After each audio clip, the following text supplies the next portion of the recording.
Hello friends, അപ്പോൾ ഇന്ന് നമ്മളൊരു കിടിലനായിട്ടുള്ള ഒരു കുർക്കുറെ ദഹി ചാട്ടായിട്ടാണ് വന്നിട്ടുള്ളത്. അപ്പോൾ ഈ ലോക്ക്ഡൗൺ സമയത്തൊക്കെ നിങ്ങൾക്ക് ചാട്ട് കഴിക്കാൻ താല്പര്യമുണ്ടെങ്കിൽ വേറെ ഒന്നും നോക്കണ്ട, വീട്ടിൽ തന്നെ സാധനങ്ങളൊക്കെ എല്ലാം ഉണ്ട്. അപ്പോൾ അത് നമുക്ക് വീട്ടിൽ തന്നെ ഉണ്ടാക്കിയെടുക്കാം. ഓക്കെ, അപ്പോൾ ഇതിന് വേണ്ടിയിട്ട് ഞാനിവിടെ ചെറുതായിട്ട് അരിഞ്ഞ സവാള, അതുപോലത്തെ തക്കാളി, പിന്നെ ചെറുതായിട്ട് അരിഞ്ഞ മല്ലിയിലയും കൂടി ഇട്ട് കൊടുത്തേക്കാണ് ഒരു ബൗളിലോട്ട്.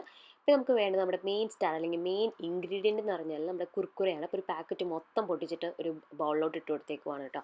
അപ്പോൾ ഇഷ്ടമുള്ള ഫ്ലേവർ എടുക്കാം നിങ്ങൾക്ക്. ടൊമാറ്റോൻ്റെയോ ഗ്രീൻ ചട്നിയുടെയോ ഇഷ്ടമുള്ള ഫ്ലേവറുള്ള കുർക്കുറയുടെ എടുക്കാം. നന്നായിട്ടൊന്ന് മിക്സ് ചെയ്തെടുക്കാം.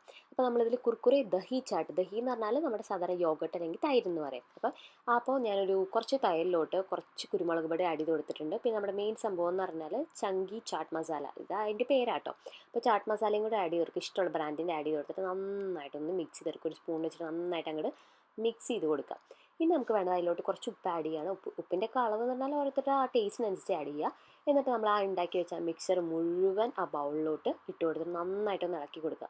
അപ്പോൾ കാണുമ്പോൾ നിങ്ങൾക്ക് തോന്നും ഭയങ്കര സോഗിയായിട്ടുണ്ടല്ലോ എന്ന്. ഒരിക്കലും അത്ര സോഗിയായിട്ടൊന്നുമില്ല, കഴിക്കുമ്പോൾ ഒരു കുഴപ്പമില്ല. പക്ഷേ ആകെ പ്രശ്നം എന്ന് വെച്ചാൽ ഒരുപാട് നേരം വെക്കുമ്പോൾ ചിലപ്പോൾ സോഗിയായിട്ട് തോന്നും. ഇനി നമുക്ക് അതിലോട്ടൊരു ഹാഫ് ലെമൺ എന്ന് വെച്ചാൽ ഒരു പകുതി നാരങ്ങ പിഴിഞ്ഞൊഴിക്കുക. പിന്നെ നമുക്ക് വേണ്ടത് ലാസ്റ്റായിട്ട് കുറച്ച് മല്ലിയിലയും കൂടെ ഇതുപോലെ കട്ട് ചെയ്തിട്ട് ഇട്ട് കൊടുക്കുക. ഓക്കെ, ഇത്രേ ഉള്ളൂ നമ്മുടെ സംഭവം, ഇത്രേ ഉള്ളൂ നമ്മുടെ ചാട്ട്. അപ്പോൾ വീട്ടിലെല്ലാവരും ട്രൈ ചെയ്ത് നോക്കുമല്ലോ. അപ്പോൾ തീർച്ചയായിട്ടും വീഡിയോ ലൈക്ക് ചെയ്യാനും ഷെയർ ചെയ്യാനും അതുപോലെ തന്നെ സബ്സ്ക്രൈബ് ചെയ്യാനും പിന്നെ ഞാൻ പറയണ്ടല്ലോ കേട്ടോ. അപ്പോൾ എന്തായാലും സബ്സ്ക്രൈബ് ചെയ്യുക ചാനൽ. അപ്പോൾ ഇനി അടിപൊളി കിടിലൻ വീഡിയോസായിട്ട് നമുക്ക് വീണ്ടും കാണാം. അതുവരയ്ക്കും ബൈ.